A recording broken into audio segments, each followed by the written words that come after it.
Man, the way you speak about logistics is just like, or just business. I appreciate your passion for what it takes to figure these things out. But also, you speak about going on missions and solving problems and, what that looks like and having an ick for sales. I'm like, okay, this guy is not from Cape Town. No, no. I've met founders from Cape Town. They're not like this. Yeah, I lack the social sophistication to be from Cape Town.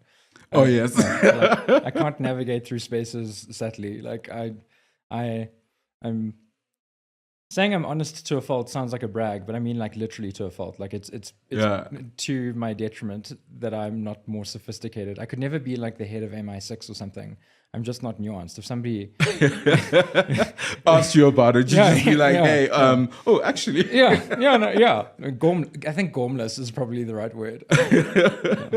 Ooh, kind of stumbling through life.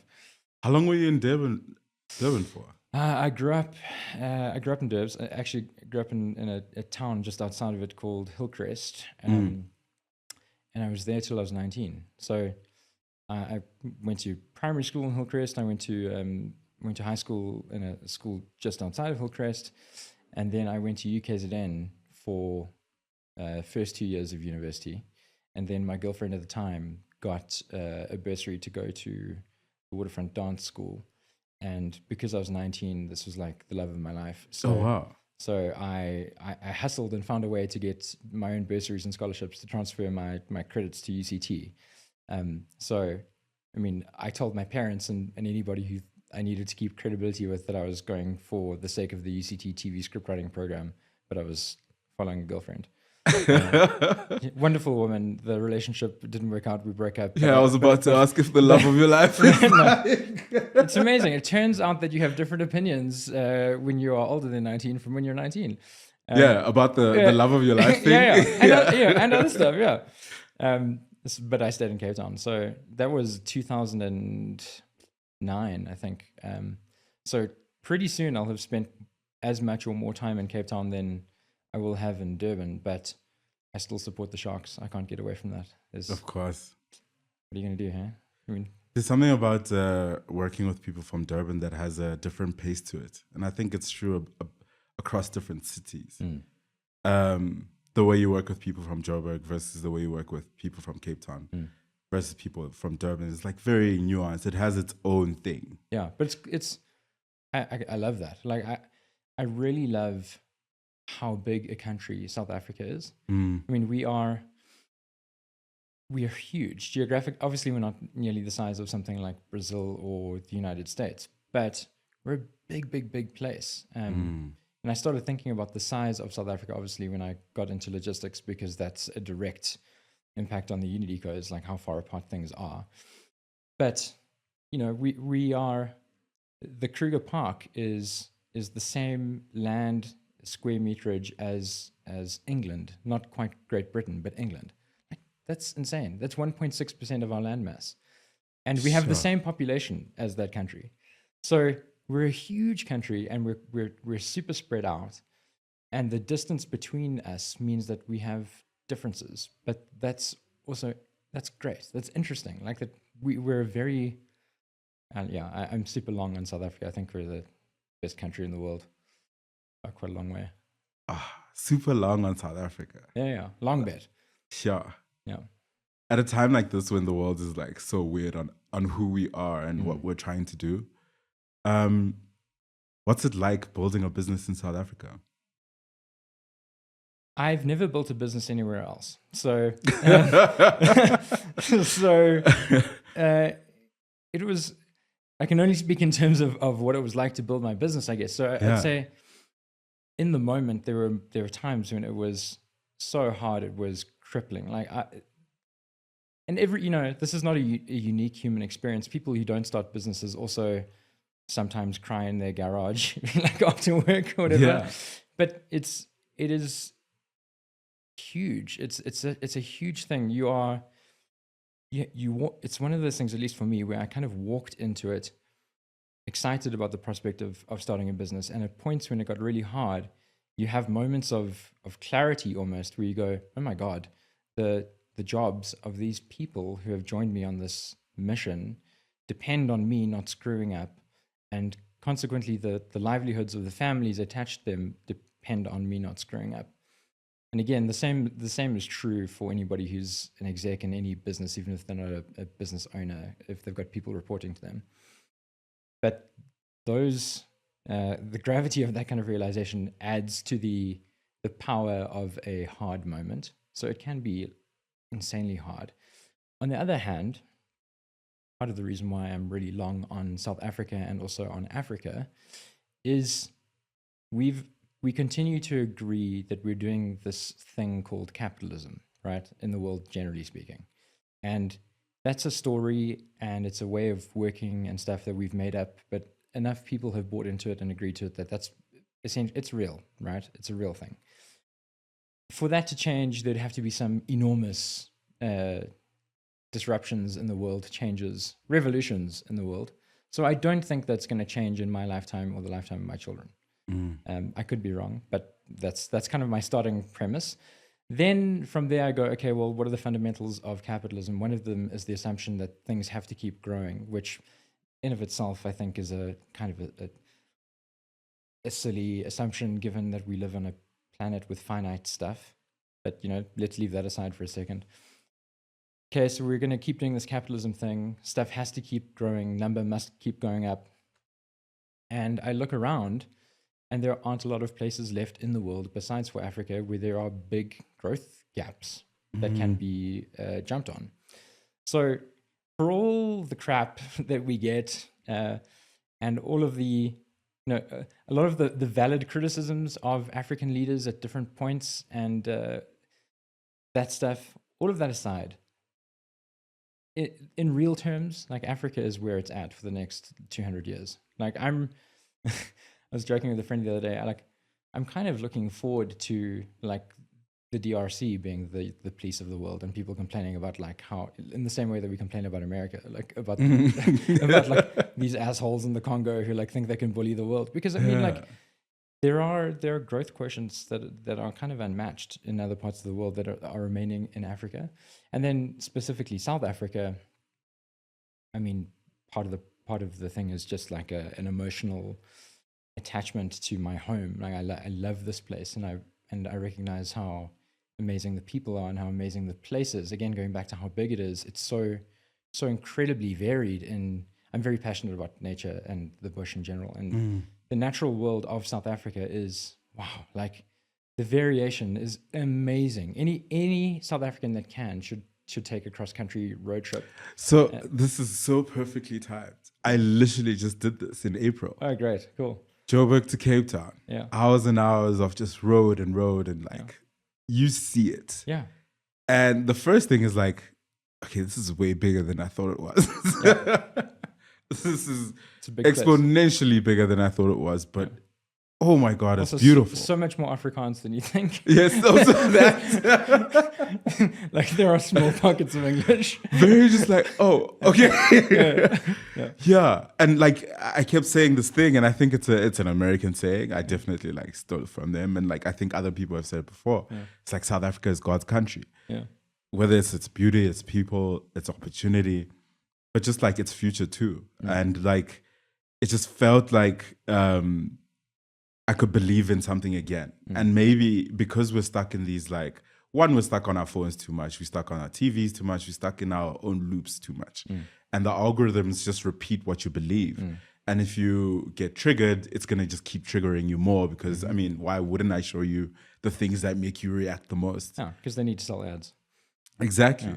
But like, once you like switch that off and just go experience this country, you get a different perspective of it. Yeah. That just yeah. I'm so glad you did. It's a wonderful thing to do. And you drove from Joburg to Cape Town, right? Yeah. Like, no amount of bad politicking or any kind of disaster is going to change the proximity of Table Mountain to the sea, ever. Like, it's there, and it's going to stay like that. And there are some immutable facts about South Africa that mean it's going to stay, even if everything goes to hell, which it won't. But let's assume, for the sake of a thought experiment, like, maximum terrible apocalyptic picture. Like, Cuba is a country that from a service provision point of view is in a pretty rough state on a regular basis, but people still go to Havana for holiday because Havana is awesome. And like Table Mountain and the sea are going to stay there, and it's going to still be awesome. And people will come. Yeah, I know this is not like it could be packaged as a McKinsey level kind of recommendation for a company. It's an extremely hot take in a podcast, but I think the worst case for South Africa is that at least some parts of it stay the best place in the world. That's the worst case scenario.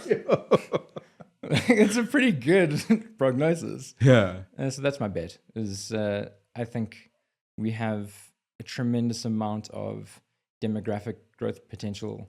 We've got physical, geographic features that make this place uncomparable and that can't change, even with climate change. We've got, on the climate change front, we've got a huge, huge natural heritage of endemic species.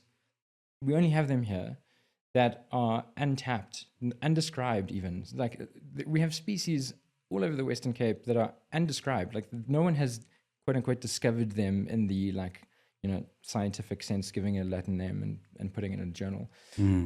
And we think about the fact that the world is changing, that climate is going to change over the course of the next 100 years, which means temperature bands are going to shift, which means the plants that we've domesticated for our industrial and agricultural needs over the course of the last 150 years some of them will become less and ultimately not useful at all. You consider that and the fact that we have 6,000 species that are only found here that we've not begun to consider commercializing or investigating in any way. Like we have, in this country alone, we've got crazy natural IP that can still be leveraged for all sorts of purposes. And that's just one country. And that's true of like most African countries, really. Yeah. Oh my, what an insane way to start this conversation. Geeking out about how much you love this country is something that I think, I really appreciated that moment. Thank you. Yeah. Okay. What a pleasure. Let's talk about the IP and the things we need to be leveraged. When you think about the opportunity that was in the logistics industry, when you guys started out, I mean, you guys did start out just trying to sell stuff. But you found a problem that you felt like needed to be solved that became WumDrop. Can you tell me about what that was? Sure. So some listeners will have heard the story and you have, but assuming that anybody listening to this hasn't, I quit my job for a reason that I believe to be true, but wasn't necessarily factually true, which is I thought my boss didn't know how to run his company, which was a 25-year-old opinion, but not true. It was just true for me at the time. So I figured, okay, I'll start my own company. And I bumped into a friend who I'd studied TV script writing with. And we figured together that because we had studied TV script writing, we could pitch, we can sell stuff. And then we kind of had like a little honest appraisal of ourselves, and we thought, we have neither the money, but really, if we're honest with ourselves, even if we had the money, the motivation or the discipline to go back and actually study business. So we're going to learn on the job, as it were. And so we took the decision that we would sell something that definitely already had a product market fit, so that when this business failed, because we were pretty sure it would, we could ignore the product that we were selling as a reason. We could look at what we did. So we'd be parsing about 50% of the data, and we'd be able to move forward quicker and then try again, was the thinking. So we landed on coffins in the initial meeting. The initial meeting was in the morning, this is early 2014. And we came back in the afternoon. Was there anything else on the list? It's not going to shock you or the listeners to hear that decision was made in about 10 minutes. Okay. We came back in the afternoon because we were meeting up during our cigarette breaks. We were still at our respective companies. So I wasn't a smoker, but I was taking my legally mandated twice daily cigarette breaks. And met up in the afternoon, and we were like, damn it, that was depressing. I don't know about you, but I've had kind of a depressing day thinking about selling coffins. Let's find something else that already has a product market fit. So we went to the other end of the cycle of life and decided to sell diapers, because that's a lot more optimistic and happy. And similarly, people will continue to need diapers. So we sold those, and we sold them online. And if you have very little money to start a company and you are doing this flying by the seat of your pants and you don't have any experience, you sell online because you don't have money to pay for a store, for rent. You're also buying stock piecemeal because you don't have capex to buy stock quantities or anything like that. So we were selling online, and we got a certain number of customers. We got to about 100 customers, and we had no more space in our Ford Figo and Ford Fiesta, respectively. We ran out of space in the boot, literally. So what do you do when you're a official and responsible and mature? Well, we aren't mature, but e-commerce business. What do you do? Well, you outsource to vendors with credibility and with brand name presence, which is what we did. So we, as normies, highly qualified consumers who didn't know anything about logistics or really e-commerce, just thought of the delivery companies that we knew of as consumers. And so we approached about 4 or 5 different delivery companies in a row. And the reason why we kept on having to approach a new delivery company is because the delivery company would, and this was true for all of them, would follow our delivery instructions for the first week. And then after the first week, we have such low volume, we have such small number of deliveries for them to do, 100 is not a lot, that inevitably our account would fall into the churn, into the long tail of rats and mice while they were focusing on their key accounts.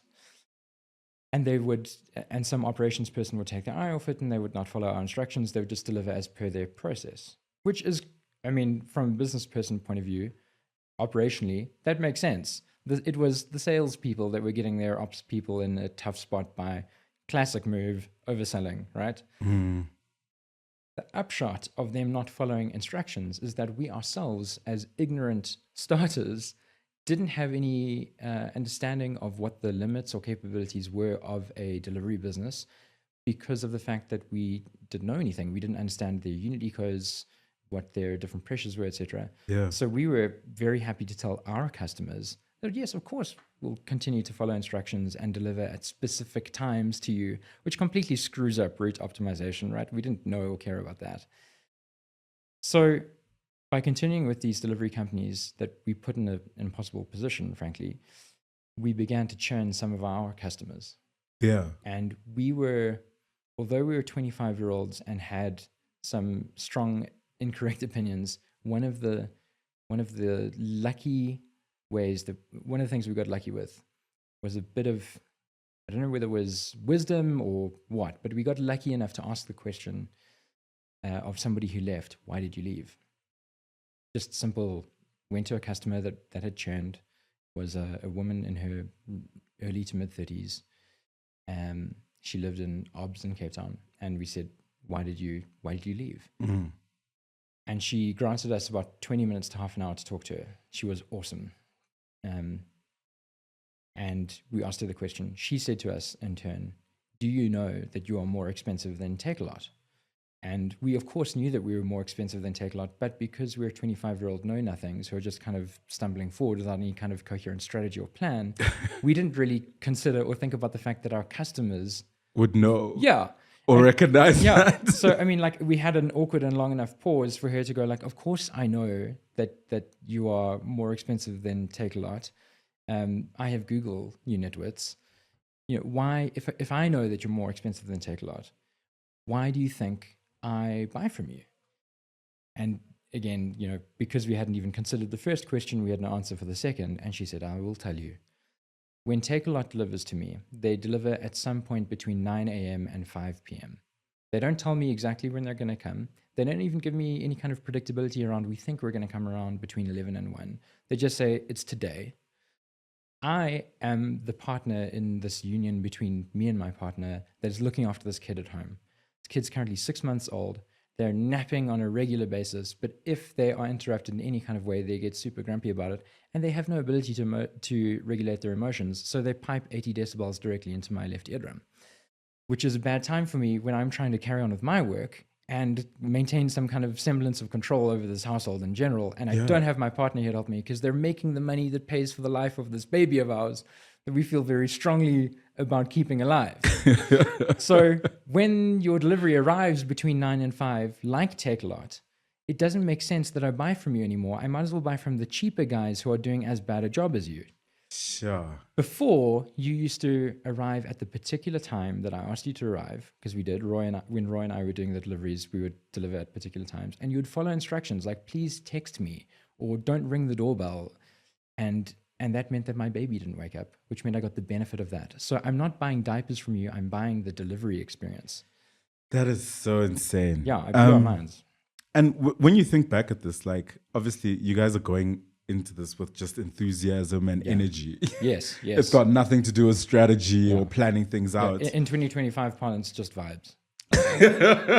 Truly. And I do think a lot of businesses still run on vibes. But why do you think those vibes still worked? But also, what were things that you learned, in that time?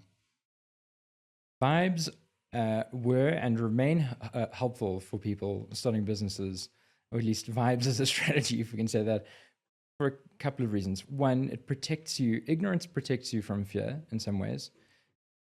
I want to be careful about how I say this, because I'm not sure I'm advocating that this is a good path to follow. In fact, I would say no. But you can have some comfort in the fact that even with best laid plans, you will be going forward and doing things with some level of ignorance. Even if you're more responsible than Roy and I were when you started. And you can take comfort in the fact that not knowing about some of the dangers that you'll be facing is actually helpful, because to know about the dangers beforehand, you may have elected not to take the road. And that's because you're often not a great judge of what it is you're capable of handling. You will shock yourself and amaze yourself at what you as an ordinary person can rise to. I mean, humans are, as an animal, just an amazingly resilient thing. Like, we're wondrous creatures, truly. Like, and people, because of kind of the celebritization a bit of founders, people who are starting businesses often think of themselves in lesser terms. They don't have as great self-esteem necessarily, or confidence. And if they were to imagine the friction that they'd face, they would probably back out of it instead of imagining that they could take it on and tackle it. And you there's a good chance that you can take it on and tackle it. That's not going to be the case all the time. Lots of people who are really capable and brave. And brave doesn't mean like Leroy Jenkinsing into something like an idiot. Brave means moving forward in spite of the fact that you're afraid. You have to be afraid definitionally to be brave. You might still not overcome it, but some ignorance and vibes means that you'll go down the path anyway. And my hunch is like you'll feel pain, but you'll grow and you'll get through the thing. Is thing one. Thing two is vibes. At least in our case, had a tendency to make us, it gave us an enthusiasm that was really open-hearted and open to being teachable. So being enthusiastic about starting the business, but also a sense of enthusiasm with like, we know that we're ignorant, meant that we didn't ever have an ego problem when we came up against our own shortcomings or our own incorrect way of doing things. So that made us very adaptable, and it meant that we could accrete first information and knowledge and then wisdom, I think maybe more easily than folks who might have studied a subject to death before going into it, because then they've got all sorts of conclusions that they've already made. So teachability is huge, and teachability has served me throughout my career and continued to serve me even post-acquisition. And I think now that I'm consciously aware of it, it's something that I'm going to keep trying to develop and keep with myself. But yeah, the vibes equals teachability thing is hugely valuable. Sure. Yeah. So you guys have this experience with this lady that's saying, hey, you guys had designed a customer experience that was helpful for me. This was the actual value. I didn't care about how much I had to pay because you guys were creating a better experience from a delivery standpoint. Yeah. Was that the sort of thing going off that's like, oh wait, why did we think that that wasn't that important? But also like, how do you then act on something like that? I just let out a big sigh there because I'm relatively hard on myself, and that just came out. And the reason why I was hard on myself there is because I just, I'm reliving this. I really wish I could say that was the moment where the penny properly dropped, but because we're, chops and enthusiastic, the penny kind of half dropped. Yeah. We were like, so it was there, but not like. We were like, oh my God, thank you. What an amazing insight. That's incredible. And we promptly left and turned on our heel, and we did two things. The first thing was we went to a guy called Rob Wilkinson, who founded Butler's Pizza, actually still the CEO. And Roy and I were aware of Butler's Pizza because of the fact that we went to UCT, and lots of folks pop on a Butler's Pizza sign on their car, they bring their own car and do deliveries for Butlers. And we went to Rob and said, we have no money for a fleet to buy our own vehicles, and we have no intention of delivering pizza, but we need to spin up our own delivery network of vehicles that we don't own, and we know that you did this with Butlers. How? And he was amazing, and he told us. So we spun up our own network of delivery drivers to take the experience back. But the penny had half dropped because we proceeded to go around the business park where our small little office was, and we'd say to people, we solve the delivery experience. We take anxiety out of the delivery experience when you buy diapers, and that's why you should buy diapers from us. And the person inevitably, in the office would be like, I'm 55. My kid is your You're my a bit kid's your early age. or too late. Yeah. My kid's your age. I haven't needed to buy diapers for years, but I do like the way that you just pitched that, and I have some other stuff that needs delivery on a occasional basis. Could you deliver that stuff for me? You are my neighbor. I like what you're doing. And we said, because we had no particular passion for diapers, we said, sure. And within 2 months, we were making more money from delivering other people's stuff than from selling diapers. And that is finally when the penny properly dropped. And we thought, okay, this delivery experience problem is not exclusive to us and our little company. This is a pervasive thing for any company that needs to move things to end users. And at that point, which was July 2014, we pivoted from the diaper company to become the delivery company. WumDrop. Wum was the diaper company. Sure. How did you approach building this at the beginning with, no seed capital? And, you're obviously pivoting a bunch of times now. Well, once, I mean. How do you navigate that without the seed capital, without we have enough money to be able to just make things happen? And when you find this new model, how are you getting the capital to be able to explore it? Or how did you guys tackle this challenge? A lot of credit goes to Roy here. Roy can talk a dog off a steak. The guy is truly great at pitching. And he wandered up to the 4th floor of the Woodstock Exchange where there was a startup incubator. And he essentially, networked, but basically shared cigarettes with a bunch of developers up there and convinced one or two of them, the first of which was a guy called Wilson Kanda, to build the wireframes and essentially, very MVP. It wasn't version 1 at all. Very, very MVP of what could be a prototype for a point-to-point delivery platform, and using and not being compensated for it.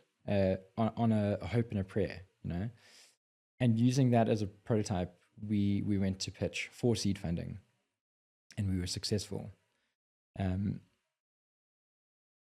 the journey gets really nuanced here because part of our, in retrospect, issue, or one of our shortcomings, filed under the bucket of being ignorant, was we didn't have the skill set or the wisdom to accurately forecast what our financial requirements would be, not only from a CapEx point of view, but from an OpEx point of view.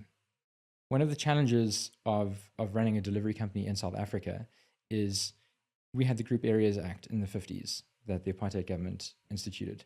And in terms of town planning, what that did was you have areas that are super formalized in terms of roads and town planning and where residential areas, etc. are.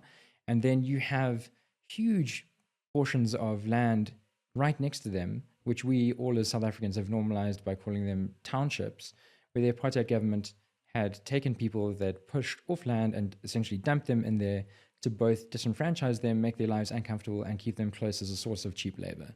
So it was an economic schlent. So no town planning went into that apart from make the main road wide enough for us to drive a tank down, essentially. And no one is born with a degree in town planning, right? No one has natural knowledge for how to plan a town. And so folks who lived in townships had to make do with the best that they had in terms of planning roads and where houses would be and where commerce would be and stuff.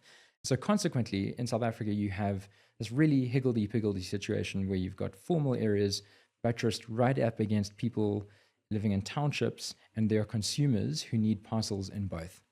And as a delivery company, you are expected to and required in South Africa to navigate seamlessly between those two spaces. And that's challenging because you need stuff like addresses and GPS coordinates to execute deliveries. So the upshot of all of that was, in 2014, there was no software that you could buy off the shelf for a final mile delivery company, expensively or cheaply, that would match South Africa's unique spatial requirements. So we figured this out. We went shopping around for software. We figured this out pretty quickly.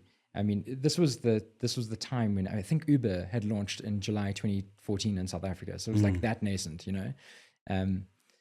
So we made the decision, we have to build our own software. Our software has to be proprietary because South Africa's needs are proprietary. And that meant that we would be spending, in our minds, a lot of money on developers. But in our minds, what a lot of money was a very small amount of money, because we both came from media companies and we're both 25. We weren't earning amazing salaries. So our conception of what a market-related salary was for a developer was way too low. And consequently, we both projected forward what our costs would be and also imagined, in terms of raising funding against that, numbers that were far too small. So the irony of that is that it was very easy for us to get seed capital. We got a bunch of great angel investors really quickly, but we asked them for really, really minimal amounts of money, terribly small amounts of money. We're talking hundreds of thousands of rands. In total, over the life of the business, before Massmart bought us, we raised a total of, I think, 2.2 million rand, total. And this is over three years of running a logistics company. And that's crazy small. That's insane. And it was drip fed. It was never ever, we didn't ever raise massive lump sum. We didn't ever raise anything more than 500 grand at a time. And so, to answer your question directly, I guess, sorry for everyone for rambling, it was easy to raise seed capital because we were ignorant, and so we asked for too little money. Plus, we're good at pitching. So you combine people who are great at telling a story and pitching with asking for a relatively small amount of money, and it's a no-brainer for somebody. Yeah, it sounds like the perfect deal. Yeah, totally. And honestly, and I don't think our ex-angels would mind me saying this. In retrospect, some of the responsibility is on them as well.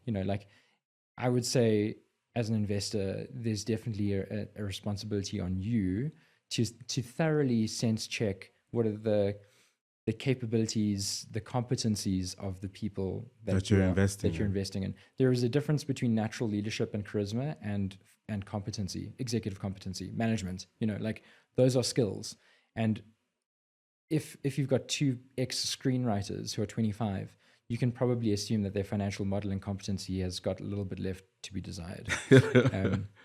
And so we raised capital very easily, very quickly, and we hired some software developers who, with the benefit of hindsight, radically underpaid, but were very passionate about the mission. In fact, everybody was. Roy and I paid ourselves a tiny amount of money. I think we paid ourselves $5,000 a month for, I think, over 2.5 years, really. But we got some excellent traction because the DNA of the company, the thing that we're solving for, the passion for the experience was always there at the heart. We might not have been competent executives because we were ignorant and hadn't been trained. We might not have been experienced logisticians, but we were highly experienced and competent consumers. So we were passionate about the experience. We were zeroed in on what the experience ought to be. And that meant that by 2015, we had clients like Standard Bank moving shift cards around. We had Zando. And then very shortly after that, in 2016, we got the Fashini Group. So very, very credible, large names that we were beginning to deliver for and do a good job for, off the power that comes with having a really singular focus.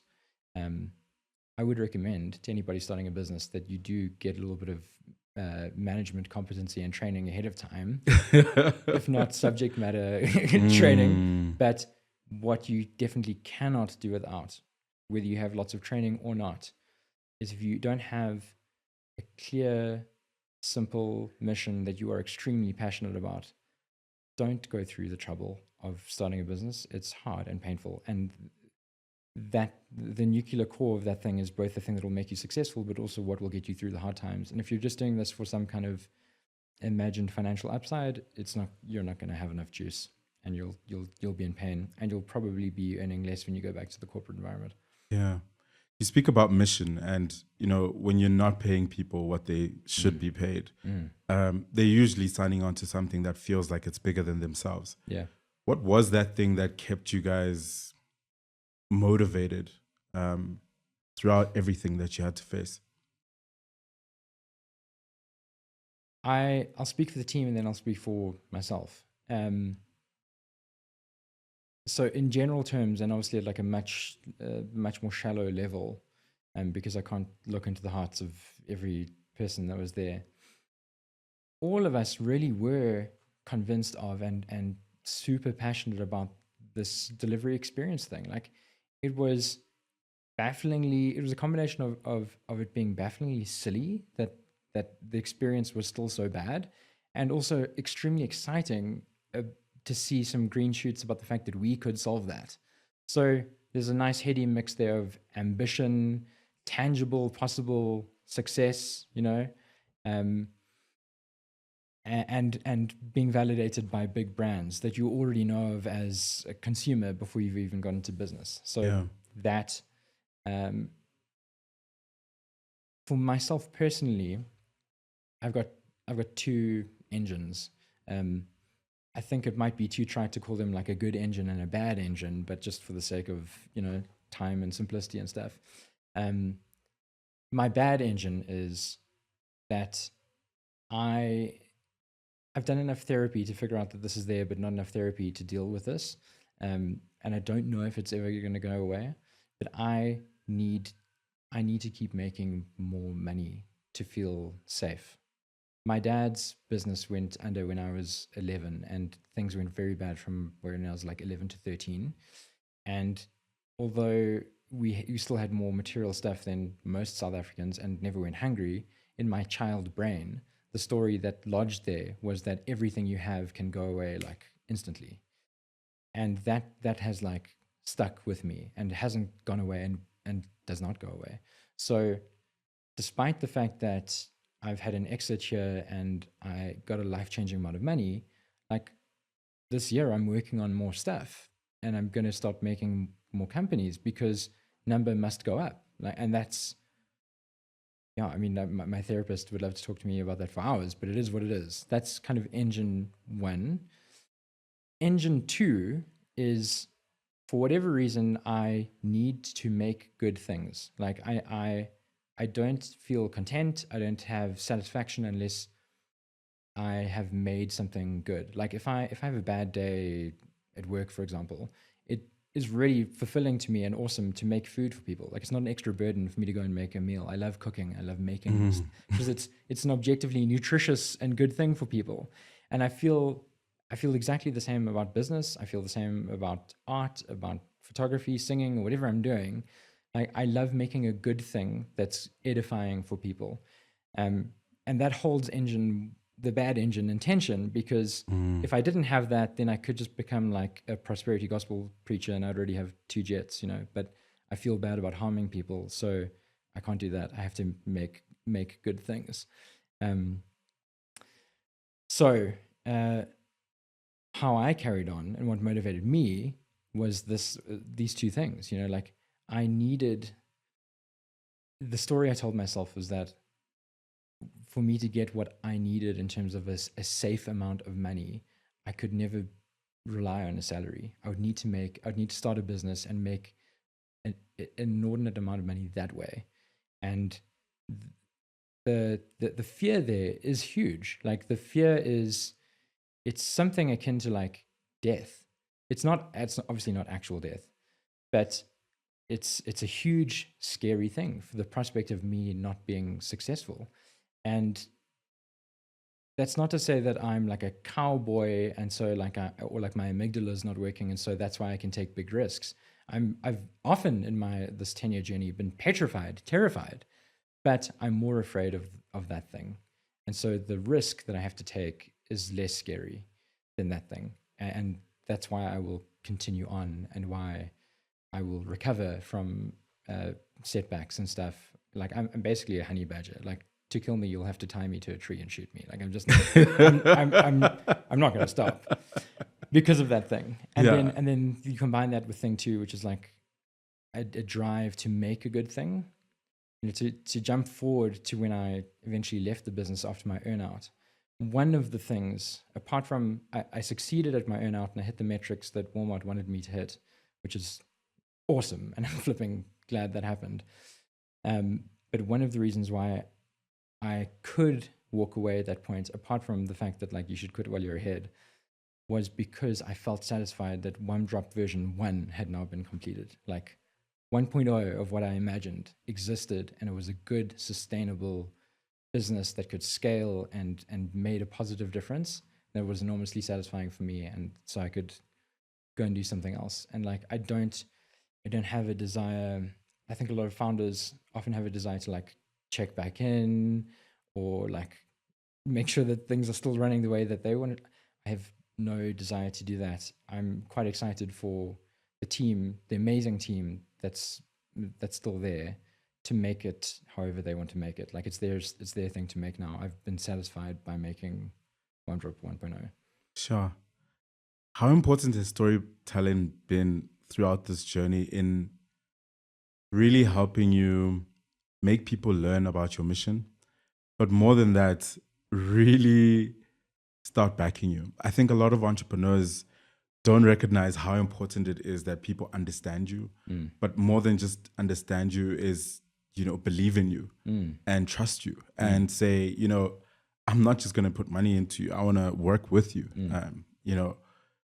All these things start with being able to tell a really great story and having, good relationships being built too. Can you speak to how important that was? I'm in a space right now where I think it's the most important thing. I think storytelling is a kind of a superpower that has been undervalued. To take a crazy thought experiment to make the point. Almost everything except for physics is a story we've agreed on, right? It's yes, like there are complex, rigid rules to systems, etc., but they're not a function of the universe, right? Like if somebody was to detonate an EMP in the middle of Joburg now, apart from this podcast shutting off, like, what would go away for a while is accounting. We just made that up. Like we all agree on the rules of it. I mean, assuming you aren't evading tax and that kind of thing. And we all agree on the rules of it, and they are very structured and minute rules, but they are rules. It's a story, like how a business is reported generally within the framework of any given accounting framework is a story of that business. If it's not gravity, it's a story, more or less. And stories have gotten me into rooms that I didn't necessarily have the right to be in, and out of trouble that I definitely deserve to be in over the course of the last 10 years of running that business. I I always had a natural instinct for storytelling. There's a reason why I gravitated towards TV script writing. I was the youngest child in my family. I've always been performing in some way for my older sisters and my cousins and stuff since I was little. I love stories. But in a professional context, I only really appreciated how stories can be harnessed in a repeatable, formalized way in a professional context after Walmart bought us, because the person who was the sponsor of that purchase and who became my boss, who I reported to, was a man called Sylvester John, who he was seconded to Massmart as the e-commerce head for Walmart Africa, and he had come from a really successful Walmart career to date before he did that, and is now back in Walmart head office, heading up. He's the senior vice president of e-commerce reverse logistics at the moment. And man, that man has a nose for a story, but also he understands it in a structure. So Walmart actually has a structure that digests the function of story into leadership and management. That's another thing that plays into this. Leadership and management are kind of mercurial, generally speaking, and people think of them as gaseous concepts, and some people have a talent for them and some people don't, but that's not really true. Like, there are frameworks for it. How Walmart's digested this down is into a framework called VISSR, VISSRR. So the V and the I stand for vision and influence. That's, broadly speaking, leadership. I have a vision for something that I can articulate, and I articulate that vision in a compelling way, such a compelling way that I can influence people to join it, people inside and outside my organization, up and down. So my sponsors and the folks who need to do the work, they buy into this vision. Great. That's directionally what we call leadership. And so many startups function only on leadership. Somebody who's charismatic, who can tell a good story and influence people. The second part of that, and these things are twin flames, they have to exist together in successful organizations, is that vision that you've articulated, storytelling, and that influence that you have created, storytelling, needs to be formalized in a story that can be told to somebody new when they join, or reminded to the wider organization when the organization gets organizational amnesia, because that happens all the time. And that's SSRR. That's the vision needs to be digested into a strategy, which is a kind of a story. It's a story format. And from the strategy, we can derive the structure, which is a story about what capabilities and muscles do we need to be able to execute on that strategy.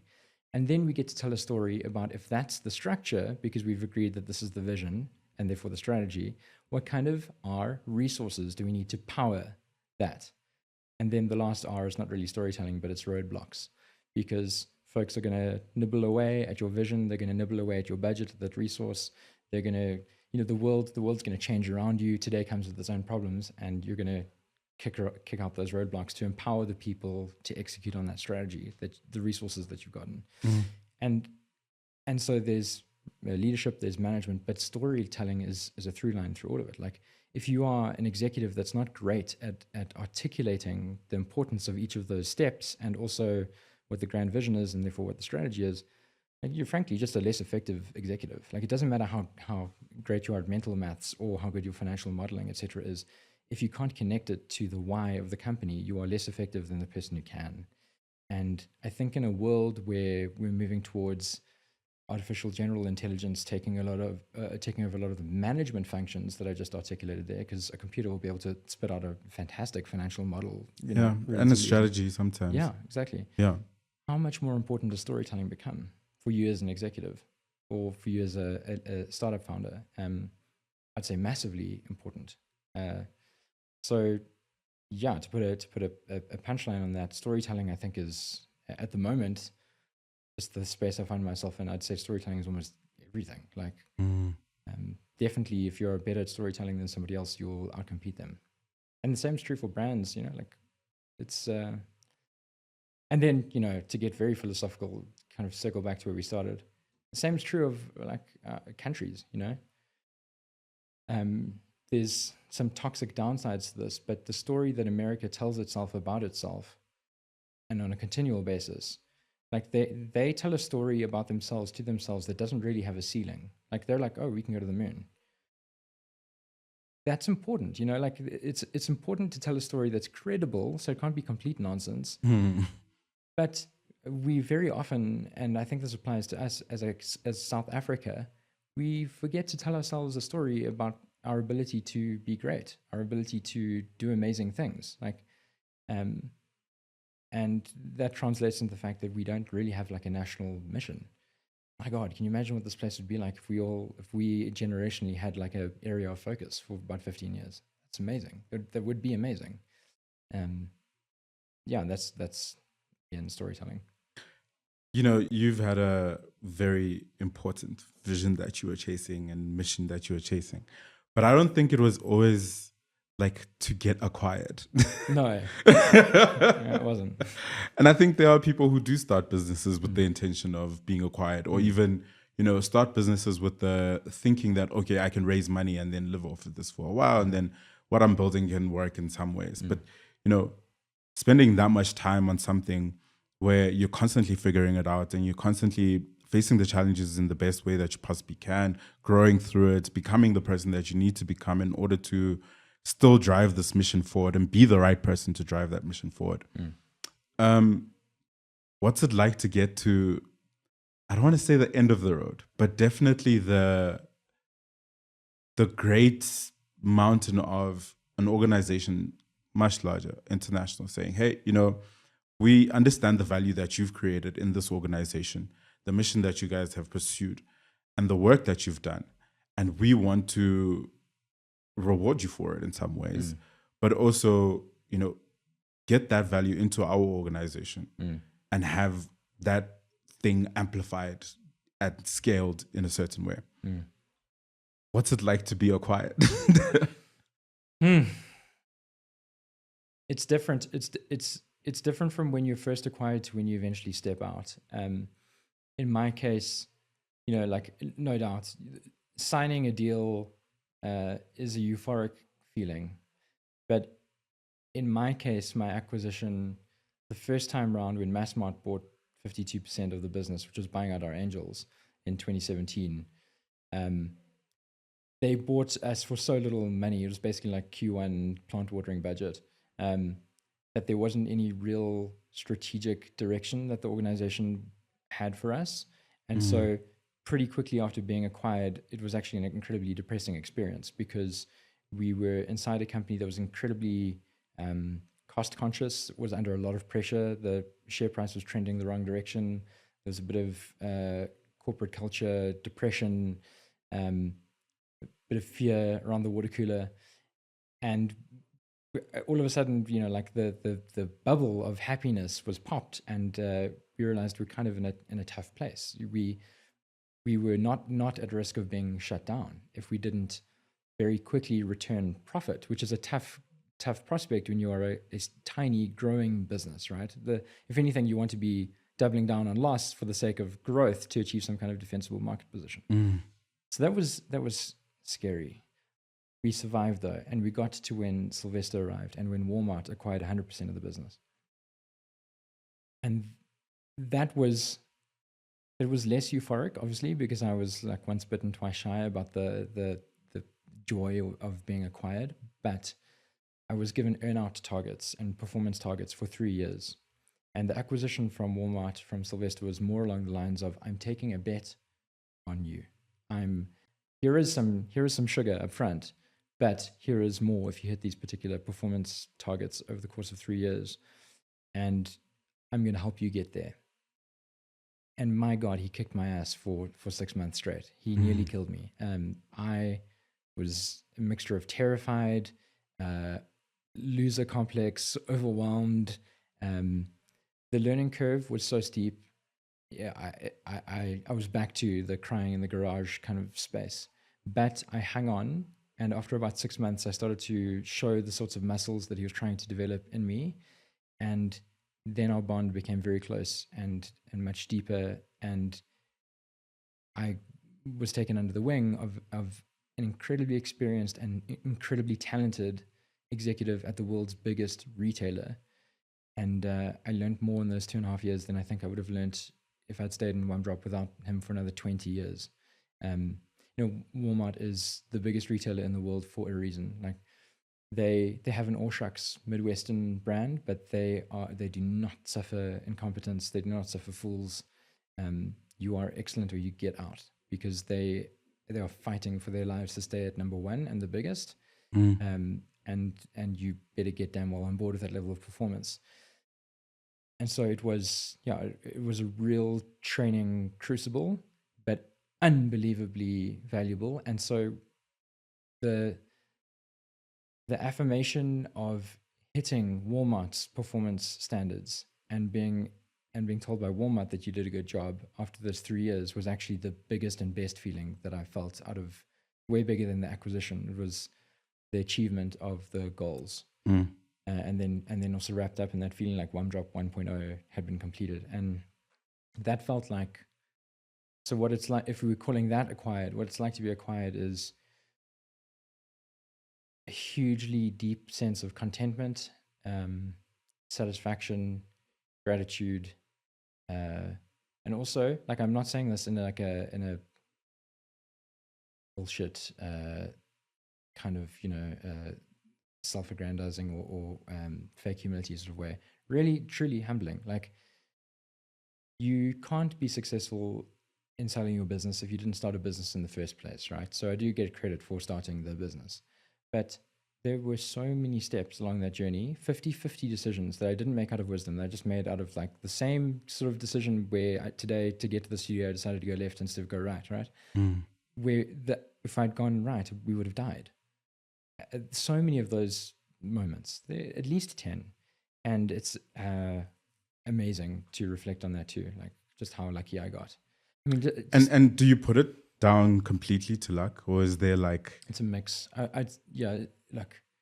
Luck is 100% there, but also, as I said, you have to be in the fight.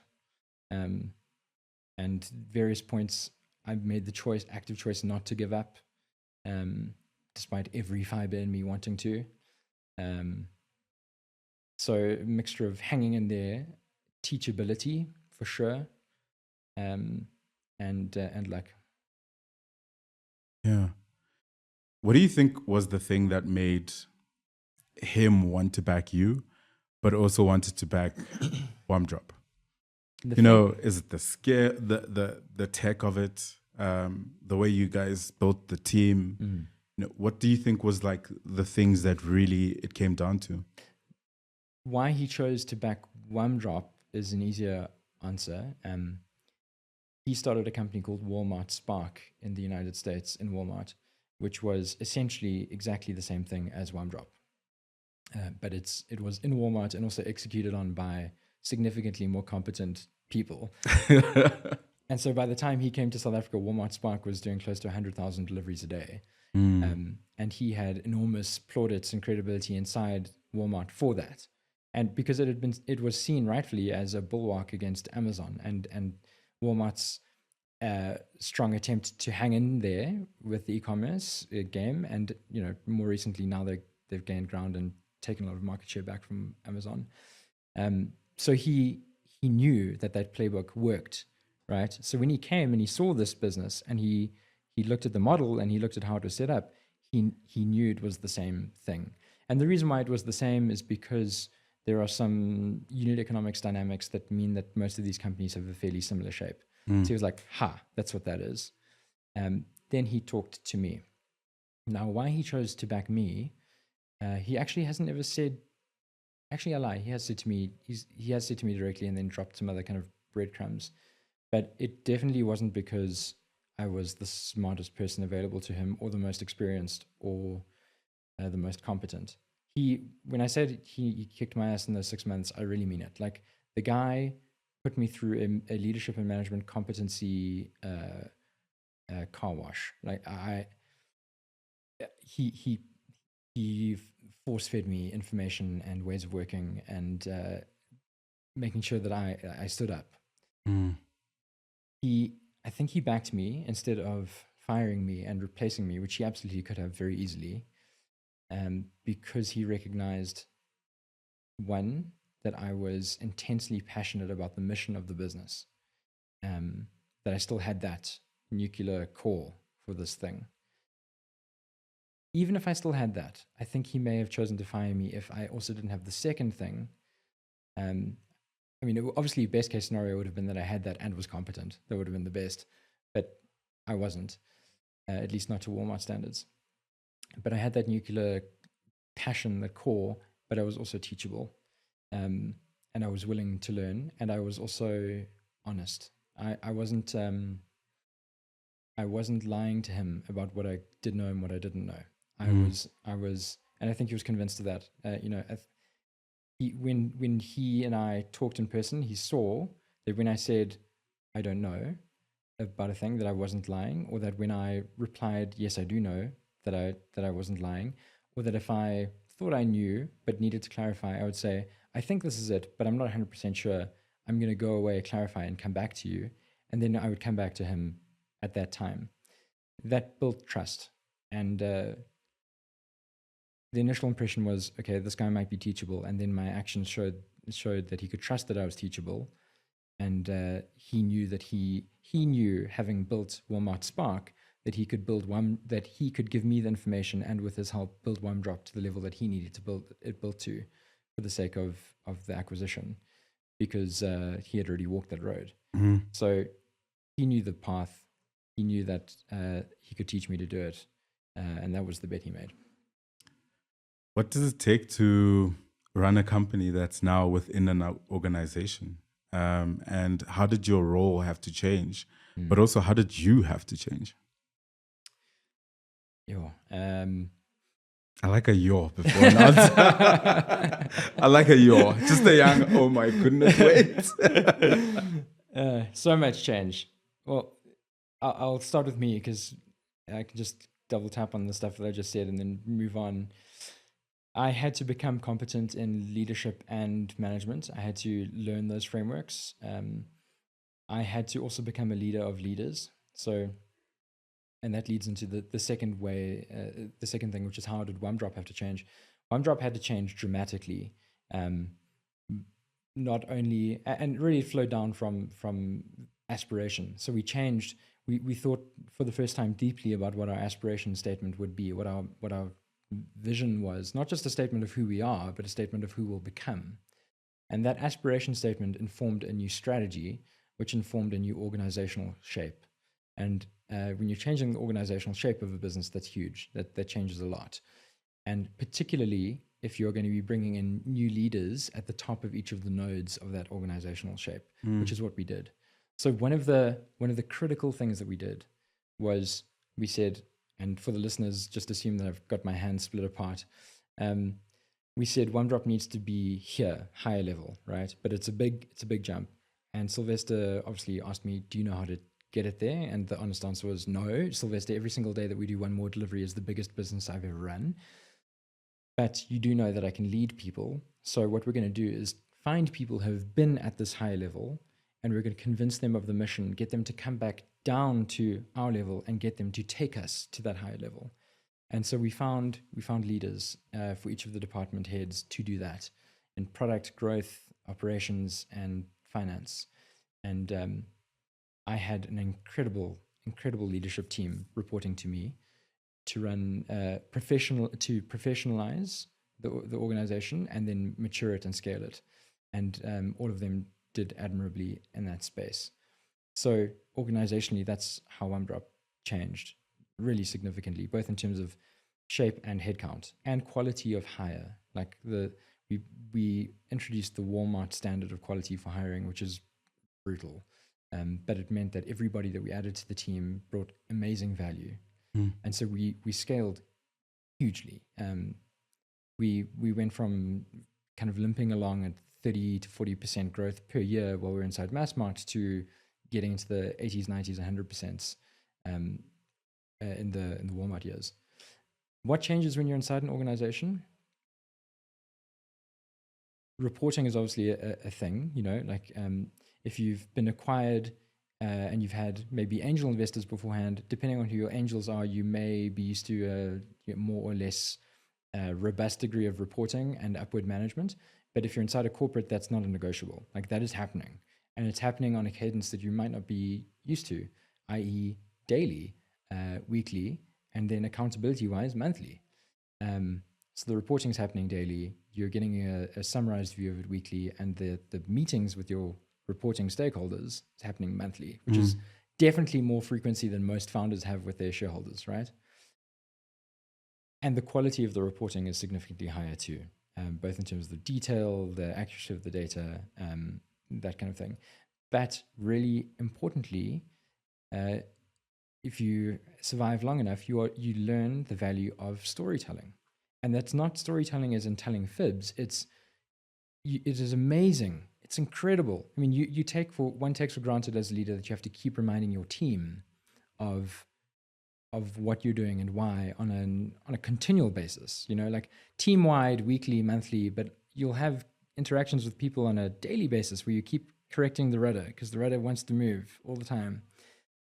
But you also have to do the same thing with the people who acquired you. You have to remind them on a regular basis through direct and indirect means the why of why they bought you and what the strategy is and how it rolls up into adding value to their client, customer, or whatever the case might be. And you must continue to connect your value with their ultimate value. And if you don't do that, you will find yourself essentially an appendix in the wider body, just and waiting for the day that you get appendicitis and get removed, and they won't remember you. You pretty quickly realize that you adding value is not like just a given because they acquired you. You have to. A corporation's enormous and people shift all the time. The fact that the company bought you doesn't mean that the people inside will remember why. And the storytelling is continuous. Yeah, you've given like so much, meaningful advice that I hope people are learning from. But I think I want to be like way more intentional with this one. You act with so much conviction, right? Like the love of your life is moving to Cape Town. I'm going to go down with her. Your boss doesn't know how to run their business. Actually, you don't know if that's what you truly believed or like that was the truth, but that's what you believed and you wanted to start something of your own. And then like constantly just finding ways or moments where you need to be very decisive about what you need to do. How important is that like level of conviction in why you want to do something for the journey that you've had? And then as a final question, I think it links to it. What is one thing that you know now that you wish you knew at the beginning of the journey to build WumDrop? Cool. It's a funny thing. 'Cause I've been told before that I'm decisive and told in a way that what the person means is I'm more decisive than someone else that they know or whatever. And it's one of those funny things where like if it's been with you your whole life, you don't really necessarily know. I just man, like I when I was little, when I was 2, and this is I hope no one walks away with the idea from this that I'm like a bullying psychopath or something. But the decisiveness thing has been around since I was really young. I used to walk around with a little plastic hammer that was red, and I was a toddler, so I wasn't really articulating what I wanted, but I used to hit people tap people with my hammer and go, do it. The hammer eventually got called Do It because I just walk around to people and say, like, tap them with the hammer and go, do it. So the directness and stuff is obviously nature, right? So that's humankind is this wonderful story of mutation, like everyone's different and it's a good thing. And I came baked out as somebody who's really decisive for whatever reason and like direct. That I think it's really important from a risk taking perspective. There's been clarity often, even if I know that I don't know what I'm necessarily doing, I do know whether I'm doing it or not. I spend a lot of time thinking about whether I'm going to do particular things, but once I've decided I'm going to do them, like an attempt's going to be made. And I'm definitely not successful with everything I try, but I will have made an attempt, and there'll be some clear organization around the attempt. So the decisiveness, I think, helps a lot with planning and clarity around what I'm doing and what I'm not doing. There's definitely ways that people who are less decisive can cultivate that, in the same way that I had to cultivate being more of an active listener, one way by just being more active listener in conversation, the other way by finally figuring out that I had ADHD and taking medication for it, which was helpful. So you can cultivate stuff that you don't have. Then the thing that I wish I'd known when I started WumDrop, the thing that comes to mind most often recently is I wish I had known how common money is. That there is nothing so common as it. That it is, not to sound like a complete Joe Rogan guest here, because I don't like the lack of accuracy in that particular program. There's nothing so common as it, in as much as like it's also a story, like it's made up, and to a less or greater extent, more of it's printed every day.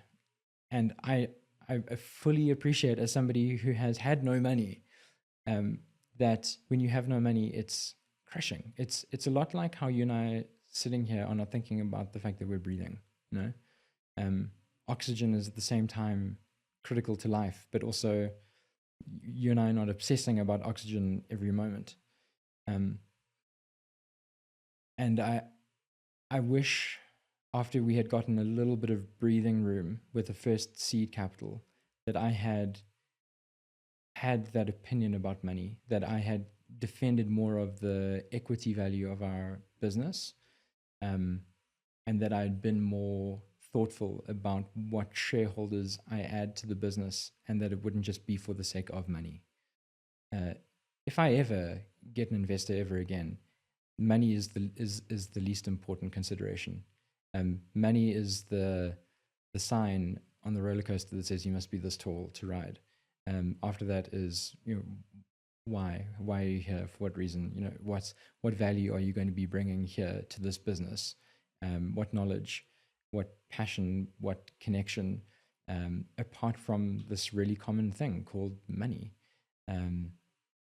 It's I think it's a simple rule, and maybe a good lesson for any founder listening to this to walk away with is, absolutely, I appreciate that you need money and that right now you might feel desperate for it, but please do not just sign with somebody for the sake of getting their money. Like, money plus, I beg you. The stuff that they have is the rare thing. The money is not. Last question, and we're done. What do founders do after they exit? I started a logistics company in South Africa, and then I went into retail, both of which are like super brutal industries. So from May 2024 to the end of 2024, I chilled out. I decompressed. I put my money where my mouth is with South Africa, and I bought property in Cape Town. I bought property in Hoedspruit, which is next to the Kruger Park. I love the bush. Yeah. And I bought part of a game reserve in the Karoo. So that was fun to both like look for those things and also set up the different houses there and then decorate them. So, like nice, like white bread kind of, things to do. Just chilled, decompressed, did a lot of wildlife photography and videography. But damn, man, that engine number one came knocking at the beginning of 2025. Ooh. And engine number two, the scratchy itch to make something good. So I'm now shaping up two businesses in particular, one of which is an expedition company. I'm super passionate about keeping the world and natural things alive. And even prior to the current American administration, grant funding to scientists and conservationists and natural history filmmakers was being cut the world over. And these folks rely for field studies on grant funding. And we're at a point in the world where we need more field studies. What I said about the 6,000 undescribed species, how useful are they or not? And on the other hand, you've got a cohort of people who are ultra high net worth individuals who are looking for meaning and experiences that are utterly unique and not even tourism. So I'm creating an expedition company that will scientific expeditions, and I don't mean like the holidays that are dressed up as expeditions that go to Antarctica where you can still go to a website and press a button. I'm talking you are on a scientific expedition in a non-tourism space, and you are there when that species gets described for the first time, and that can only happen once. So we'll be selling one-way doors in terms of experiences, and provided no one invents a time machine in the next couple of years, that should be a pretty good business. because folks will pay a lot of money to be able to say, like, that was my experience and no one else can ever have that, while funding really, really important work that needs to happen. That's thing one. And then it won't surprise you to hear that thing two is I really have a deep desire to transmit this storytelling competency to other business leaders. And I can do that with an opportunity to spend more time in the bush.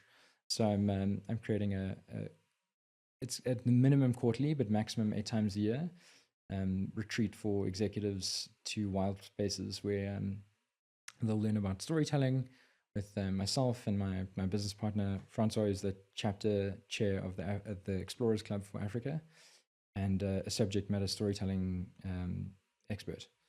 Yeah. Sure. Thank you so much. Pleasure. Thanks for having me.